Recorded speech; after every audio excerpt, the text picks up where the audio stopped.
So students, हम लोग पढ़ रहे हैं टिश्यू चैप्टर और इसमें हमने प्लांट्स टिश्यूज़ कंप्लीट कर लिए हैं और एनिमल टिश्यूज़ के भी हमने एपिथेलियल टिश्यू पढ़ लिया है। तो today we are going to start with the muscular tissue. तो मस्कुलर टिश्यू बच्चों आप लोगों को पता ही है कि कैन यू गेस कि कहाँ पे यूज़ होता है? yes, it helps in the muscular tissue helps in the movement of the body। ठीक है, किसी भी एनिमल की बॉडी में मूवमेंट जो भी हो रहे हैं that is due to the presence of the muscular tissue.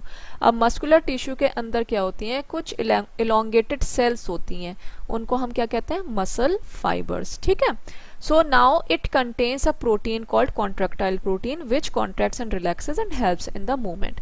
अब हमारा जो मूवमेंट हो रहा है वो किस वजह से हो रहा है? ये तो हमने मोटा मोटा बोल ही दिया कि मस्कुलर टिश्यू की वजह से होता है। मसल फाइबर्स प्रेजेंट है हमारी मसल्स में, due to that contraction relaxation हमारी बॉडी का मसल्स का हो रहा है। ठीक है, बट एग्जैक्टली कुछ प्रोटीन्स हमारे मसल्स में प्रेजेंट होते हैं, उनको हम कहते हैं कॉन्ट्रैक्टाइल प्रोटीन। बहुत ज़्यादा डिटेल अभी आप 11th और 12th में इनके बारे में पढ़ेंगे, लेकिन फिलहाल जो है आपको यही पढ़ना है कि कॉन्ट्रैक्टाइल प्रोटीन्स जो हैं वो हमारे मसल्स में प्रेजेंट होते हैं, जो कि हेल्प करते हैं हमारी मसल्स के कॉन्ट्रैक्शन में और रिलैक्सेशन में। और जब हमारी मसल्स कॉन्ट्रैक्ट और रिलैक्स करती हैं तभी हमारा जो है बॉडी मूवमेंट होता है। ठीक है, so muscles which can move under our will are called voluntary muscles. कुछ मसल्स ऐसी हैं हमारी बॉडी में जो कि हमारी इच्छा के अनुसार हम उनको मूव कर सकते हैं। मान लीजिए मेरे सामने आइसक्रीम पड़ी है तो मैं अपने हाथ को मूव कर सकती हूँ उस आइसक्रीम को उठाने के लिए। तो एट दैट टाइम मेरा हाथ जो है मेरी विल के अकॉर्डिंग, मेरी इच्छा के अकॉर्डिंग इट इज वर्किंग, है ना। So it means the muscles of my hand are working under my will. It is following my instruction that yes you have to grab that ice cream and eat it, isn't it. So कुछ muscles जो हमारी जो इच्छा है, हमारी will है, उसके according जो काम करती हैं, they are term to be as voluntary muscles.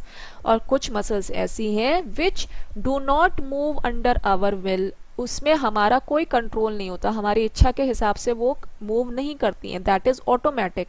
So they come to be in the involuntary muscles. ठीक है, तो दो टाइप के मसल्स आपकी यहाँ पे हमने पढ़ी, वो हो गई आपकी voluntary muscles and another one is involuntary muscles. ठीक है, तो अब देखिए इनवॉलंटरी मसल्स में कौन से एग्जाम्पल्स हो गए। अब देखिए जैसे आपके ब्रेन में बहुत सारी होंगी, हो सकता है कुछ मसल्स हों आपके जो है स्टमक में, उसमें स्टमक के एरिया में, एब्डोमेन के एरिया में कुछ मसल्स होंगी, आपके ऑर्गन से रिलेटेड कुछ मसल्स होंगी उससे, है ना। तो ये सारी मसल्स जो हैं वो हमारी इच्छा के हिसाब से नहीं चल रहे हैं। हमारे हार्ट में कुछ मसल्स होंगी। ठीक है, तो ऐसा तो नहीं है कि हम कहें कि भाई हार्ट के मसल्स पंप होना बंद कर दें तो वो पंप होना बंद हो जाएंगे। नो, हमें पता ही नहीं है, वो अपने हिसाब से चलती चली जा रही हैं और हमें कोई खबर नहीं है कि वो कैसे वर्कआउट कर रही हैं, isn't it. So that is involuntary muscles which do not move under our will. तो अब देखते हैं कि मसल्स को फर्दर हमने और कितनी तरीके से क्लासिफाई किया है।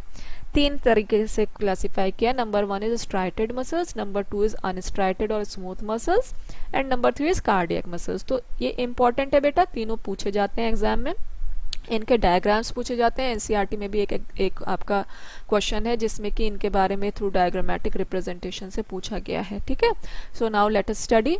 सो striated muscles are voluntary muscles. ये कैसी मसल्स हैं? वॉलंटरी मसल्स, जो कि हमारी इच्छा के अनुरूप काम करेंगी।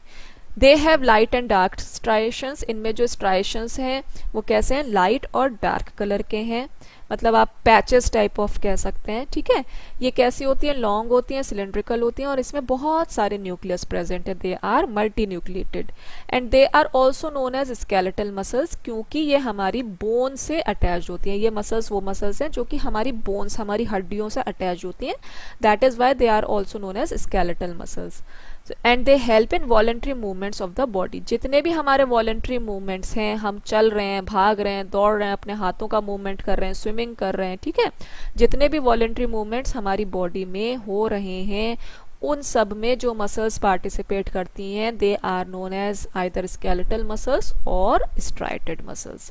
नेक्स्ट आपका आया अनस्ट्राइटेड मसल्स। इनको हम क्या कहते हैं? स्मूथ मसल्स कहते हैं। इनमें कोई स्ट्राइशंस नहीं है। ठीक है, and they are involuntary muscles, it means they do not work as per our will. They are long and spindle shaped, इनका शेप कैसा है, स्पिंडल के जैसा और लॉन्ग होती हैं. एंड दे आर यूनिन्यूक्लिएटेड, इनमें सिंगल न्यूक्लियस प्रेजेंट होता है. और अब हम देखते हैं कि कहाँ पे ये प्रेजेंट है. एक तो ब्लड वेसल्स में प्रेजेंट है, एलिमेंट्री कैनाल में ये प्रेजेंट है, हमारे लंग्स के ब्रोंकाई में प्रेजेंट है, हमारी आई के आयरिस में प्रेजेंट है, और बहुत सारे हमारे जो इंटरनल ऑर्गन्स हैं जिनमें कि मसल्स अटैच्ड हैं, जिनका मूवमेंट हमारे हाथ में नहीं है. They all are smooth muscles और अनस्ट्राइटेड मसल्स और इनवॉलेंट्री मसल्स. ठीक है, they help in involuntary movements. Third kind of muscle आपका हो गया कार्डियक मसल. कार्डियक मसल हमारी कहाँ पे मिलती है, हार्ट में मिलती है, और ये हेल्प करती है हार्ट के कॉन्ट्रैक्शन और रिलैक्सेशन में.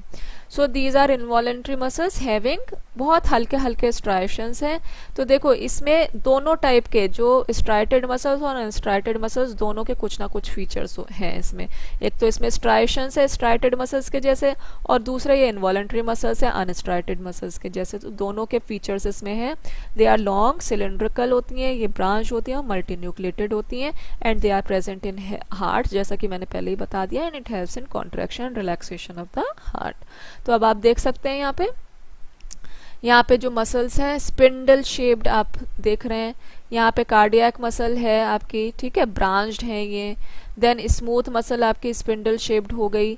देन आपका स्केलेटल मसल हो गई ये. तो ये अलग अलग बताया गया. देखो स्केलेटल मसल हमारे हाथ में प्रेजेंट है, स्मूथ मसल हमारे स्टमक के आसपास प्रेजेंट है, कार्डियक मसल हमारे हार्ट में प्रेजेंट है.